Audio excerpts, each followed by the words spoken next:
Greetings, YouTube. Yesterday, I read a news piece about a 72-year-old man who was dying from related illness, diabetes. From a medical standpoint, he has my sympathy, as I am a diabetic as well.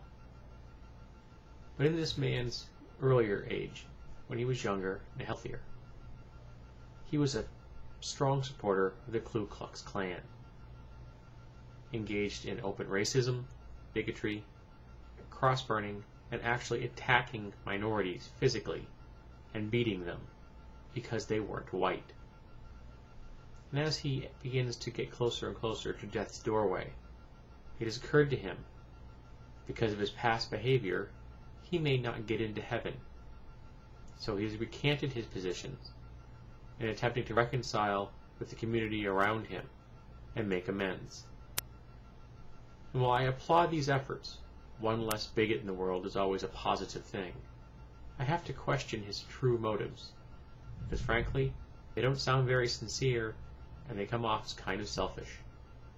He doesn't appear to be doing these things because his past acts were wrong and horrible and immoral, but because he fears that if he doesn't do it, if he doesn't reconcile, if he doesn't find some way of making the wrongs right, that he will go to hell. Now, since he believes in heaven and hell, he'll end up in one of them. And from his past transgressions, from the karmic debt he carries around, I don't know if heaven's looking all that possible. But it bothers me that some people base their morality on holy books, on religions, and hope at the last minute to get a Hail Mary save and get to go through the pearly gates, even though for the entire time they were alive, they were a right bastard.